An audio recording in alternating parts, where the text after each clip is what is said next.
vandag se woord is, jy kan maar gaan na die volgende een toe, Jakes, hou op dog en hou aan glo. Hou op dog en hou aan glo. Kan jy sien die woordjie dog en glo is, of die woordjie dog en God, is net 'n swap van die letters, né? En laasweek het ons gesê, om te kies tussen die twee koninkryke, is om te kies nie tussen Jesus en Satan nie. Prakties, as dit prakties is in my daaglikse lewe, dan is dit 'n keuse tussen Jesus of myself, om myself te volg. En vandag wil ek met jou praat oor 'n baie groot challenge, seker een van die belangrikste kwessies vir jou as 'n Christen, een van die grootste geloofsgevegte wat jy sal veg, en dit is wat jy maak met en wat jy dink van seer en pyn. Seer en swaar kry. Eerstens in die wêreld, as jy kyk na die chaos in die wêreld en jy tel jou foon op en jy kyk die nuus op TV en jy sien wat in hierdie wêreld aangaan, en ook meer so as seer en swaar kry jou lewe en jou huis en jou gesin kom besoek. Wat maak jy met dit? Wat dink jy daarvan? En een van die grootste uitdagings, een van die grootste gevare waarmee ons sit vandag, en selfs Christene, dit is elke mens het hierdie challenge. Dis 'n menslike ding. Dis nie 'n Christen ding of 'n ateïs ding of 'n satanist ding of 'n die ding of 'n daai ding nie. Dit is 'n mens ding. Dat die oomblik wanneer ek swaar kry of wanneer iets my lewe tref wat ek nie verwag het nie, en is seer en ek kry swaar en daar's lyding, dan lei ek die gevaar om te dog. En ons almal ken dit. Daai ding gebeur met jou, jy gaan deur 'n moeilike tyd, en dan begin dit hier in my gedagtes. Ek dog, God is lief vir my. So hoe kan hierdie met my gebeur? Ek dog, as ek net bid en glo en kerk toe gaan en redelike goeie mens is, dan gaan dit goed gaan met my. Ek dog, kinders van die Here moet geseënd wees. Al meer geseënd en al minder seer moet ons ervaar. Ek dog. En hierdie dogverwagting is ek self wat 'n valse prentjie vir my skep oor hoe ek dink my lewe moet loop, en as die realiteit tref, dan gebeur dit dat hierdie battle in my gedagtes begin, en ek gaan amper in 'n mode waar ek voel, maar die Here hou nie sy kant van die deal nie. Die Here hou nie sy kant van die deal nie. Iemand iewers hier het gejok vir my, want ek dog. En dan word ons kwaad, en ons voel bang en vulnerable, en baie mense, en kan ek jou sê, baie Christene vind hulle self vandag daar, as hulle het hulle rug op die Here gedraai, omdat hulle voel, hy hou nie sy kant van die deal nie. Ek het geglo, ek het gebid, ek het kerk toe gegaan, ek het probeer om 'n goeie mens te wees, maar dit het nie gewerk nie. Want ek het gedog, dis hoe dit werk, en dit het toe nie so gewerk nie. En kan ek vandag vir jou sê, kan jy asseblief jou hart oopmaak en jou gedagtes oopmaak vir die vraag, wat as dit nooit die deal was nie? Wat as dit nooit die deal was, die deal wat jy vir jouself in jou kop sê, maar ek dog dis die deal, wat as dit nooit die deal was nie? En vandag wil ek met jou praat oor wat die deal eintlik is. En Jesus maak dit vir ons bekend in hierdie gelykenis in Matteus 13, jy kan gaan lees, hele Matteus 13, vertel hy 'n klomp gelykenisse oor God se koninkryk. Met ander woorde, ons wat kies om vir die Here te lewe, onder sy leiding, moet dit kom doen volgens sy teaching. Hy gee vir ons perspektief en wysheid. Hierdie is hoe jy daaroor moet dink, oor die lewe moet dink. Hierdie is hoe dit gaan werk. Hierdie is die deal. Moenie vir jouself 'n ander deal uitdink. Ons almal weet wat hy dog gedoen, né? Kom ons lees saam, Matteus 13 vanaf vers 24. So in hierdie gelykenis sê hy die volgende: Die koninkryk van die hemel, hoeveel koninkryke is daar? Net 2. As ek kies om te lewe vir God se koninkryk, in die koninkryk van die hemel, dan sê hy, dit kan vergelyk word met 'n man wat goeie saad op sy land gesaai het. En een nag toe die mense slaap, het sy vyand gekom en onkruid tussen die koring gesaai en verdwyn. En toe die groen koring opskiet en in die aar begin kom, het die onkruid ook sigbaar geword. Die slawe van die boer kom sê toe vir hom, meneer, en hierdie is amper vir my half 'n dogvraag. Ons dog dat u goeie saad gesaai het u nie goeie saad op die land gesaai nie? Waar kom hierdie onkruid nou vandaan? Maar hy antwoord hulle, dit is wie se werk? Dis die vyand se werk. En die slawe sê toe vir hom, okay, wil u hê ons moet dan gaan en dit uittrek? En hy sê nee, as julle die onkruid nou bymekaar maak, sal julle die koring saam uittrek. Laat albei saam groei tot met die oes. In die oes sal ek vir die wat oes sê, maak eers die onkruid bymekaar en bind dit in bondels om dit te verbrand, maar bring die koring na my skuur toe. Bring die koring na my skuur toe.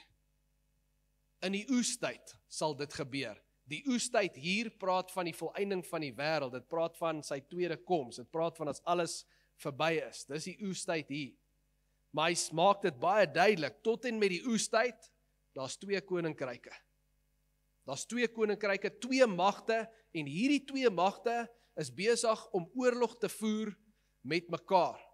En hy gebruik die beeld hier van koring en onkruid, en hy sê, tot en met oestyd, tot en met die einde, sal daar albei wees. Met ander woorde, koring hier verteenwoordig God se mense, en dan dis God se werk in sy mense se lewens. So, God se werk.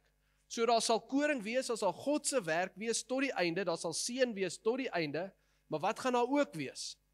Onkruid. So aanhangers van die bose, maar ook dan die werk van die bose, gaan daar wees tot en met die einde van tyd. En wat Jesus hier doen is, hy probeer die valse verwagting wat ons kweek deur te dog, probeer hy af te breek en te sê, ek wil net vir julle sê, ek beloof nie vir jou 'n lewe sonder swaar kry nie. Dis nie wat hy vir ons beloof het, ooit nie. Hy's baie eerlik hier met sy kinders, om vir ons te sê, ek wil vir jou sê, inteendeel, nie net gaan jy nie swaar kry nie, soos God werk in jou lewe en die koring groei, so ook gaan die bose werk en die bose gaan groei. En dit gaan jou lewe tref. Swaar kry en seer gaan deel wees van jou lewe terwyl jy op hierdie aarde is. Ons is op pad huis toe, ons is nog nie by die huis nie. Ons is op pad hemel toe, ons is nog nie by die hemel nie. En hy het nooit beloof om vir ons die hemel hier te maak nie.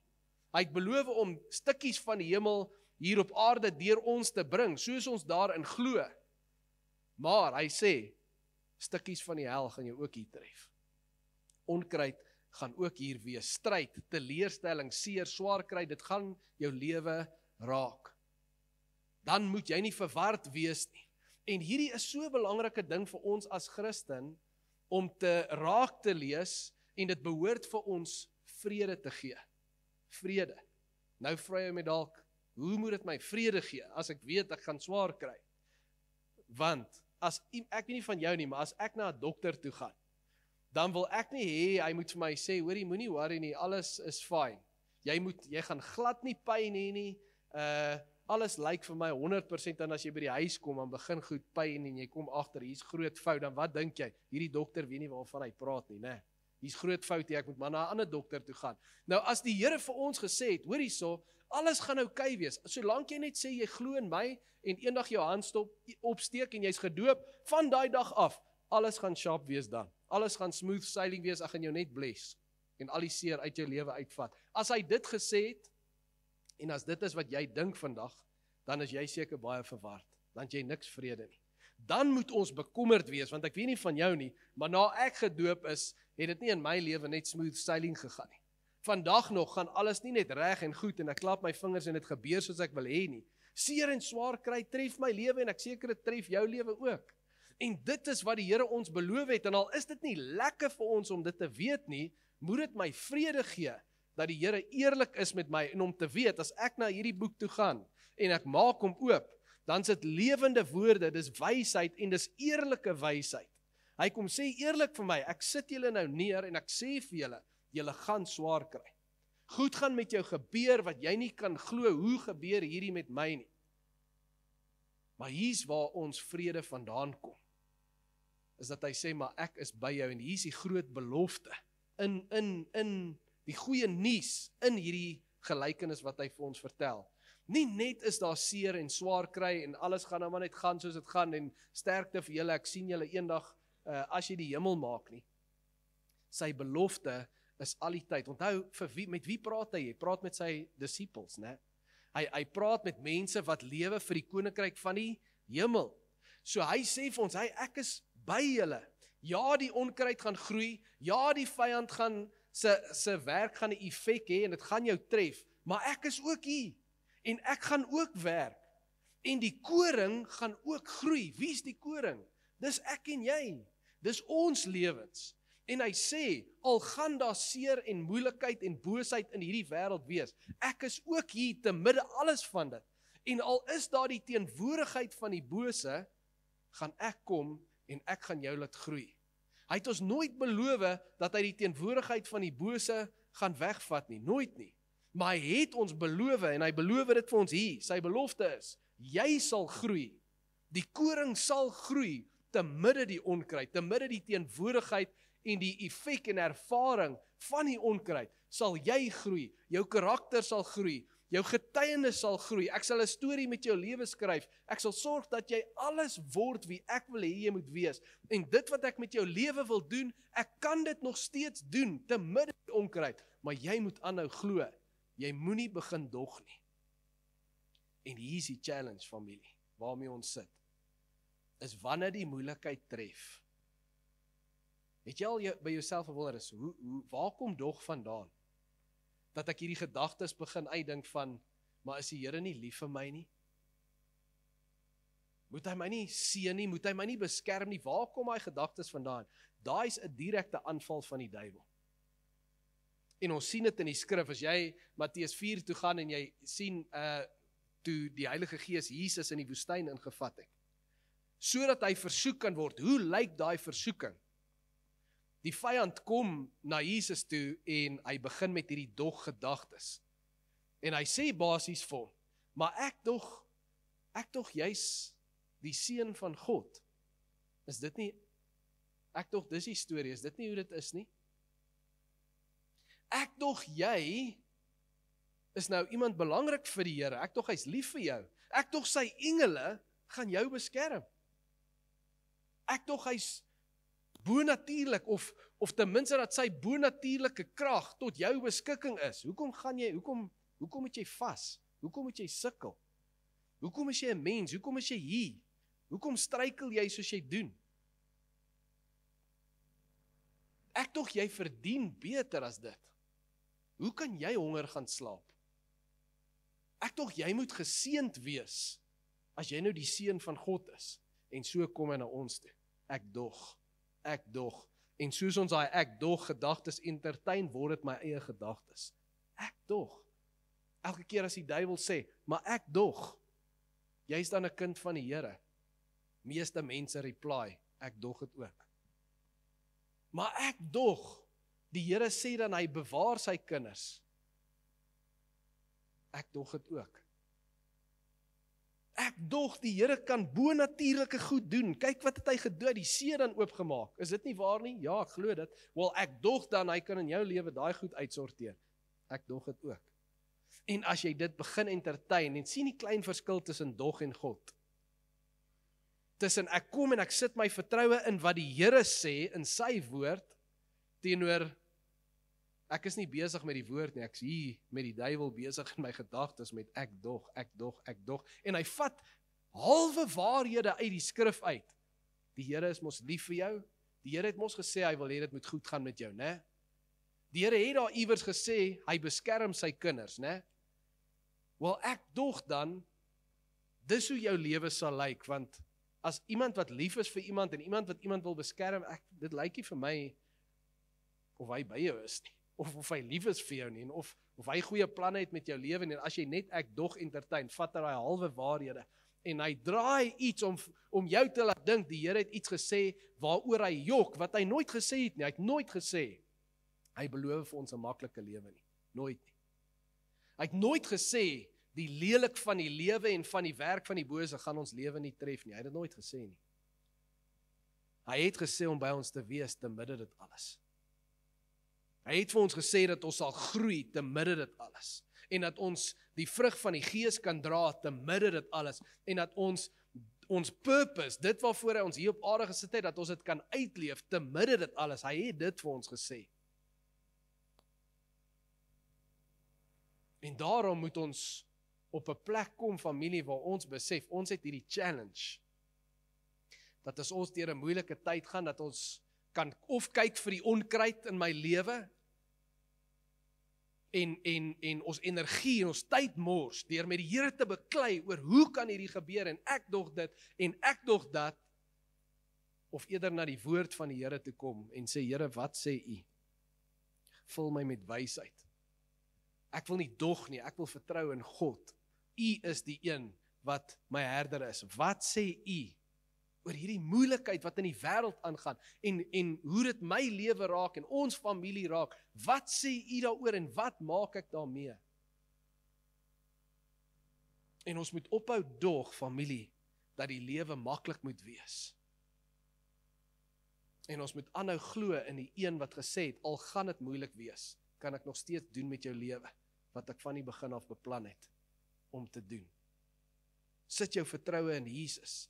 Dit was nooit sy belofte, om vir my hier op aarde, 'n pynlose lewe te gee nie. Dis nie God se doel vir my lewe nie. Dis nie 'n pynlose lewe nie. Sy doel is dit, en net dit, hoor mooi, om vir jou sy seun te gee. Ek wil dit weer sê, God se belofte en sy doel vir jou, is nie om vir jou 'n gemaklike, voorspoedige lewe hier op aarde te gee, of 'n pynlose lewe nie. Sy belofte is om vir jou sy seun te gee. En in 'n verhouding met Jesus Christus alleen, kan hy doen met jou lewe wat hy beloof het om te doen. En as ek ja sê vir Jesus, en ek stap 'n pad met Jesus, juis meer ernstig, omdat ek weet, die bose gaan kom vir my lewe, is dit die belofte, dat hy jou sal laat groei, en alles maak, wie hy oor jou droom om te wees. Elke vrug van die Gees wat hy in jou wil plant, kan hy water en kan hy groei, en jy sal word wie hy sê jy kan wees. En stem julle saam met my? In 'n gemaksone groei niemand nie. As jy die hele dag daar in jou kamer sit, en jy hoef nie in die wêreld uit te gaan nie, en iemand sê vir jou, moenie worry nie, van nou af, wat se kos hou jy van? McDonald's, okay. Jy gaan nie lank lewe as jy net dit eet nie, maar gee vir jou McDonald's onder die deur. Bly jy daar in jou kamer, ons sit al die reinforcement en sekuriteit om hierdie kamer, niemand kan by jou uitkom nie, niks van die wêreld se lelik gaan jou tref nie, jy het nie 'n TV nie, jy gaan dit ook nie sien nie, bly jy nie daar in daai gemaksonetjie, kan so iemand groei? So iemand kan nooit groei nie, so iemand kan nie eens weet hoe om 'n mens te wees nie, hulle is lewendig, maar hulle lewe nie, en net so geestelik, jy kan nie in jou gemaksone bly nie, daar waar die Here die meeste met jou lewe gaan doen, is daar waar jy die seerste het. Daar waar jy die grootste moeilikheid ervaar, dis daar waar God die meeste groei in jou lewe gaan meebring, mits jy jou pyn na hom toe bring. En jy sit dit by sy voete neer, en sê, Here, wat maak U van hierdie? Nie ek dog en luister wat sê ander mense nie, wat maak U van hierdie? Inteendeel, hy gaan 'n storie met jou lewe skryf, wat 'n amazing getuienis gaan wees. Hoekom is dit belangrik? Dat ek 'n great getuienis moet hê. En 'n great getuienis is een met baie hartseer en swaar kry, wat die Here my deurdra. Hoekom is dit belangrik, dat ek dit moet kan deurgaan en dit moet hê in my lewe? Vers 29, wat sê hy? Hy sê, moenie nou al die onkruid uittrek nie. Moenie nou al die onkruid uittrek nie. Hoekom nie? Hoekom wil die Here dit nie hê nie? Want, hy het gesê, die rede hoekom hy nog nie gekom het nie, is omdat daar te veel mense is wat nog nie in hom glo nie. Daar's te veel mense wat verlore is. Nou sê jy vir my, hoe gaan daai mense hulle harte vir Jesus gee? Hoe gaan daai mense 'n ontmoeting met die Here hê? Hoe gaan daai mense sien Jesus is real, hy was hier, actually op die aarde, hy het gelewe, hy het gesterf aan 'n kruis, na 3 dae het hy opgestaan uit die dood, en ons sien hy lewe, nie iewers net in die wolkies nie, in sy mense wat in hom glo se harte. Hoe gaan iemand dit sien? Deur jou getuienis. As jy jou seer en jou pyn en jou lyding na die Here toe bring, weet jy wat doen hy? Hy vat dit en hy gebruik dit soos ink, skryf hy 'n storie met jou lewe. En hy vat jou nie om dit nie, hy vat jou deur dit. En hy maak van jou iemand daardeur wat ander mense na kyk en sê,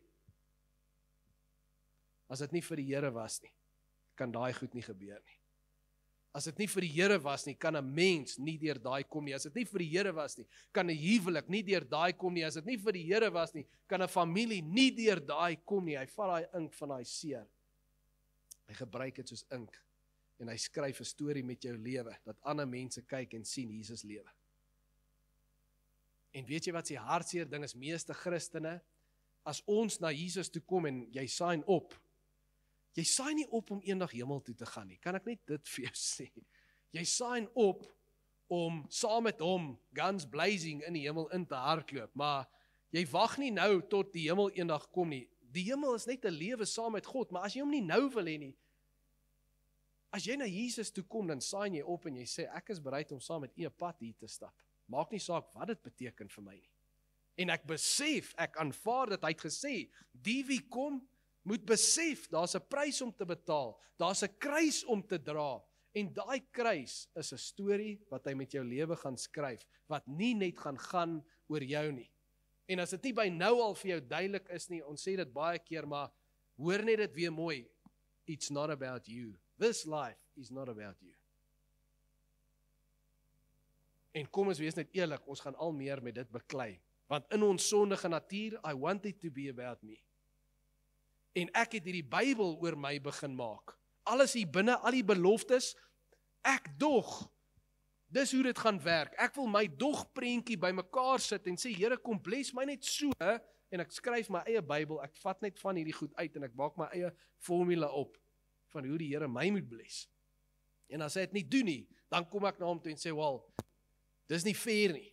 U hou nie by die deal nie, en ek het my eie deal opgetrek, en jy kan maar kyk, sy handtekening is nie op dit nie.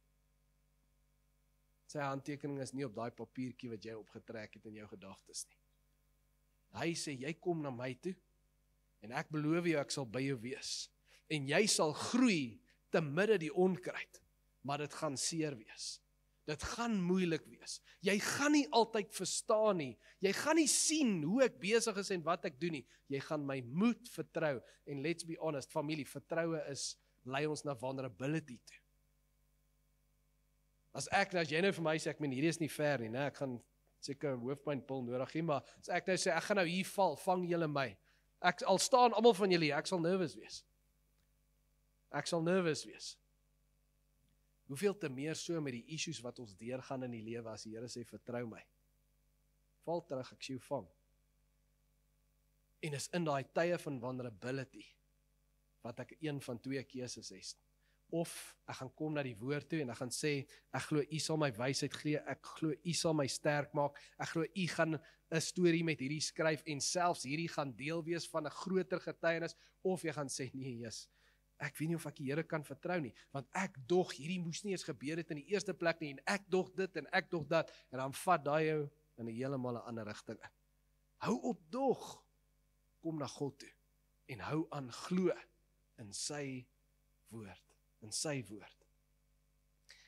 Die feit dat Jesus vir ons vertel van 'n oestyd is ook vir ons belangrik. Die feit dat daar 'n eindtyd gaan wees. En ons almal weet dit, of dit nou is dat hy gaan kom, maak nie saak of Dani Botha of wie ewer wat sê nie, iewers gaan hy kom, hoor. Maak nie saak, moenie sê ek het geweet die datum is verkeerd. Maybe is dit vandag. Maybe was hy verkeerd met een dag. Wat dan?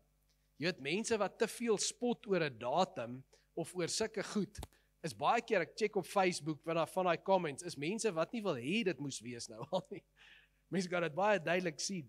En in hulle spot is net daai, ek wil nog langer hier bly. Ek wil nog langer lewe soos ek lewe, sonder om die Here te moet face. Die Here is op pad terug, hoor. En as hy nie op pad is na jou toe nie, is jy op pad na hom toe, maar gaan jy gaan. Die oestyd is op pad. En hy gee vir ons 'n beautiful belofte in vers 42, as jy baie verder aan as jy gaan kyk, dan is dit deel van die verduideliking van die gelykenis, en daar sê hy, wat gaan gebeur met die koring, met die gelowiges in God se koninkryk, en hy sê, ons gaan skitter soos die son.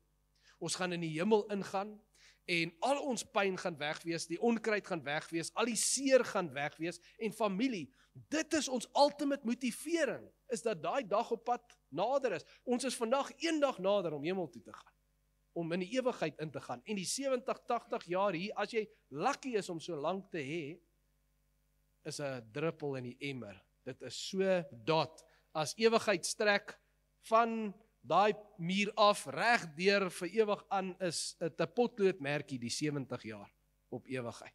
En ons wil alles oor hier maak. Het gaan nie oor hier nie. Hou jou fokus op ewigheid. Laat dit jou motivering wees wanneer jy deur 'n moeilike tyd gaan. Dis die grootste doring waarmee die duiwel ons wou steek, is die dood. Die grootste doring. En hy het gehoop hy gaan ons seermaak deur ons te delete. Hy het gedink hy kan ons delete, ons wegvat. Maar ons hou aan vir ewig. Omdat ons aanhou glo in Jesus hier, hou ons siele en ons gees aan vir ewig. En al die lelik gaan God wegvat en ons gaan aanhou met net die beautiful. Hierdie aanhou laat my dink aan 'n gedig wat ek gelees het, en ek vat net 'n gedeelte daar uit van Robert Service. Lekker van hom te hê. Robert Service. En in sy gedig Carry On sê hy hierdie. Hy sê, in the strife of the battle of life, it's easy to fight when you're winning. It's easy to slave and starve and be brave when the dawn of success is beginning. But the man who can meet despair and defeat with a cheer, there's a man of God's choosing. The man who can fight to heaven's own height is the man who can fight when he's losing. Dis wanneer jou geloof tel. Moenie vir my sê jy's 'n Christen as jy daar op die beach sit nie. Sê vir my jy's 'n Christen as jy in jou kamer huil. Wat doen jy dan met Jesus? Wat doen jy dan met hom? En weet jy wat? Dis vir meeste Christene is dit so, dat ons is naaste aan die Here as ons in ons seerste tye is. Want dis wanneer baie mense altyd is, wanneer hulle gryp na hom. En sê, ek het nie 'n ander opsie nie, Here, ek weet nie meer wat om te doen nie, Here. En dan gryp hulle na die Here Jesus. Mag dit so wees in ons swaar kry en in ons seën, dat ons by die voete van Jesus bly. En mag dit ons motivering bly, dat ons is op pad in die ewigheid in. En omdat hy vir ons die ultimate oorwinning behaal het, daarom sê Paulus, dood, waar is jou oorwinning? Dood, waar is jou angel? Daar is nie 'n steek in die dood nie, want al wat hy gedoen het is, hy het ons net 'n deur gegee om te gaan waar ons ultimately wil gaan, en dit is in die paradys, in die ewigheid saam met die Here in. Hy eindig hierdie gedig, Robert Service, en hy sê so, in lig van hou aan, hoor wat sê hy, carry on, fight the good fight and true. Believe in your mission, greet life with a cheer. There is big work to do, and that's why you are here. Carry on, let the world be the better for you. And at last, when you die, let this be your cry. Carry on, my soul, carry on. Ons hou vir ewig aan, vir ewig. En die feit dat ons reeds in die einde oorwin, behoort ons vrees weg te vat vir enige issue hier. Dit behoort vir jou te sê, as die Here die ultimate victory vir jou klaar gewen het, daar's niks hier wat in sy pad kan kom, wat jou purpose kan kom steel nie, wat jou identiteit kan kom steel nie, niks nie. En dis moeilik vir ons as mens om te glo, as die duiwel tref, en jou hart is seer, en jou familie gaan deur 'n moeilike tyd, dis moeilik om te glo, because let's be honest, hurt is real. As die lewe seer maak, dis real. Mens voel dit. Daai vrees vir môre, vir die toekoms, dis real. Maar dan is die ding, wat maak ek met dit? Wat maak ek met dit? Glo ek dan net in onkruid? Lewe ek net volgens wat ek sien? Of glo ek daar's 'n God in die hemel wat my gemaak het, dis hoekom ek hier is, en ek's hier vir 'n purpose, en dis juis hierdie moeilikheid en die boosheid, wat hy gaan gebruik, om hierdie ink te vat, en 'n groter storie met my lewe te skryf. Ek wonder vandag, miskien sit jy en die boosheid jou lewe getref, of jou familie getref, op een of ander manier, en ek wonder, wat maak jy daarmee? Ek wonder of jy besig is om te sê, ek dog dit en ek dog dat, en jy's besig in 'n gesprek hier met die duiwel in jou gedagtes, en dat jou al verder van die Here af weggevat. Of bring jy dit na die Here toe en sê, yes Here, hierdie is taaf, ek stoei hierso, maar ek glo in U, ek gaan nie dog nie, ek lê dit by U voete neer. Ek sluit af. My kinders het my hierdie week ietsie weer van die Here geleer, of at least, toe ek vir my kinders gekyk het. Ons was in Checkers gewees, heilige plek. En hoekom was ons in Checkers gewees? Want Checkers gee nou daai bose goed uit, stiekies. En nie vir R2, nie vir elke R200 wat jy spandeer. So ek staan daar by die til, en soos daai prys opgaan, wil ek al harder skree. En ek kyk regs vir my kinders, en skaai is daar, dit lyk of ons een of ander jackpot kan wen. Soos die prys opgaan, sy en Josh staan daar, en hulle oë raak net al hoe groter, en net meer excited vir die totaal wat opgaan. En soos dit gebeur, besef ek, kom hierdie woorde na my toe, hoe groter die prys, hoe groter die beloning. Hoe groter die prys, hoe groter die beloning. En vandag wil ek afsluit deur vir jou te sê, as jy deur jou moeilikheid in die lewe gaan, moenie kyk na die til van die lewe en die prys sien al groter word en jy dink, yes, hierdie beteken al minder betekenis vir my lewe. Hierdie kom steel al meer van my lewe. Hierdie vat my purpose weg al meer in die lewe. Nee. Die teendeel is waar. Wanneer die prys hoër word, dan is die Here besig om 'n groter werk in jou lewe te doen. Hy kan groter groei in jou bring as die prys groter word. Alles wat die vyand plan om lelik en sleg en seer teen jou te doen, is die Here spesialiseer daarin om dit te vat. Onthou, die duiwel en die Here, dis twee opposing magte, maar die duiwel is nie op die vlak van die Here nie. Dis so belangrik om dit altyd te onthou. En net wanneer die duiwel dink, hy het 'n slim plannetjie, dan vang slim sy baas, né? Dan kry hy homself op 'n posisie waar die Here vir hom skaakmat gaan hê. En die Here laat sekere goed toe, maar die Here sien altyd die einde van die begin af. En goed wat hy in jou lewe doen om seer te maak en dood te bedoel en om te kom steel by jou, die Here het al klaar belofte vir jou vir elkeen van daai goed. Jy moet dit net bring na sy voete toe en sê, Here, ek kom sit dit by U voete neer. En ek gaan nie dog hieroor nie, ek gaan nie vra hieroor nie, ek gaan na U toe kom en ek gaan glo, as ek besig is met U woord en as ek in U tyd in U teenwoordigheid spandeer, soos Gail nou gesê het, né? Ek kan nie die Here se teenwoordigheid ervaar as ek nie kan stil word nie. En dis die probleem van die mens in die 21ste eeu, ons kan nie stil word. Ons wil net hê die Here moet goedjies vir ons uitsorteer, laat ons vinniger en groter kan jaag. Hy gaan dit, luister wat ek jou vandag sê, hy gaan dit nie vir jou doen nie. Hy gaan dit nie doen nie. Want waar jaag jy? Al verder weg van hom af. Hy gaan jou breek nou en dan. Die Here besef ons leef in hierdie gejaagde wêreld, maar hy gaan jou nie vinnig laat jaag nie. Dis so belangrik dat ons stop, tyd spandeer by die voete van die Here, en dis ook hoekom ek wil sê jy moet 'n Bybel kry en nie net op jou foon lees nie. Het julle daai video van Charlie Kirk gesien wat ek gepost het van die Bybel, waar hy sê, een van sy redes hoekom 'n fisiese Bybel goed is, want as jy die ding oopmaak, is daar 50 ander goed wat oppop om jou aandag af te trek, net in daai oomblik wat jy wil sit en Bybel lees, en dan is jou gedagtes oral. Maar as jy hom kan wegsit vir 'n oomblik, of jy sit worship musiek aan en jy sit om een kant, en jy kan jou Bybel oopmaak, en sê, Here, ek glo hierdie is die lewende woord, ek glo dit nog steeds met alles in my, praat met my. Dan is daar iets wat in jou lewe gaan gebeur, wat jy dalk lanklaas ervaar het, of wat jy dalk nog nooit ervaar het nie, maar as jy jou Bybel vat, en jy sê, Here, ek glo U die hemel en die aarde gemaak, ek glo U het aarde toe gekom, gesterf vir my, en op die 3de dag opgestaan, en dat U vandag lewe, en dat U by my is, en klop aan my hart, Ek glo, as ek met u woord besig is, dan gaan u besig wees met my. En dit is wat ons glo hier by Familia, né? As jy besig is met Jesus, dan is Jesus besig met jou, maar om besig te wees met Jesus, bly besig met sy woord, veral in jou tyd van seker. En hoe groter die prys, familie, hoe groter die beloning. Kom ons bid saam. Hemelse Vader, dankie vir die liefde wat u vir ons gee deur u woord. Dankie dat u eerlik is met ons. Dankie dat u 'n pa is wat eerlik is, wat sê, my kinders, luister wat ek vir julle sê.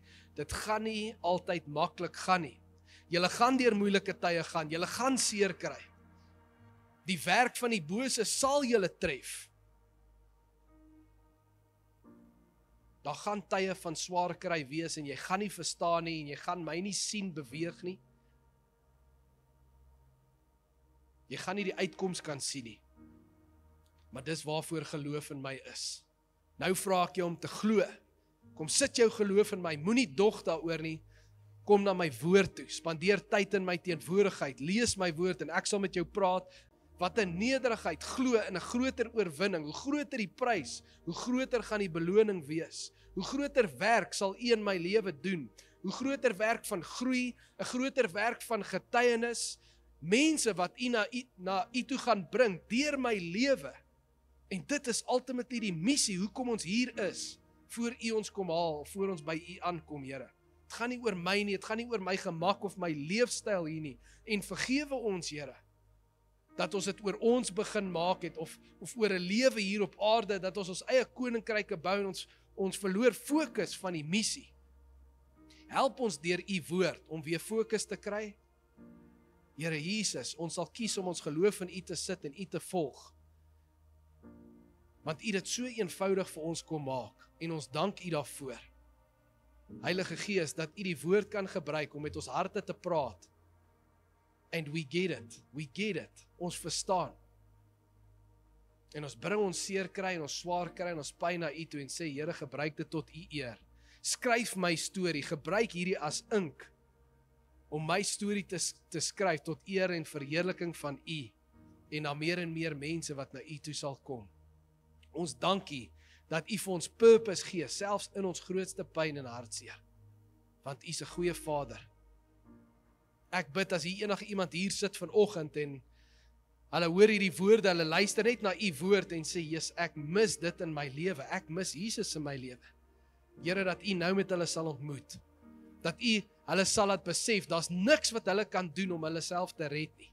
Maar dat u alles gedoen het aan die kruis, en dat u bewys het u werk wat u vir ons gedoen het, deur op te staan uit die dood.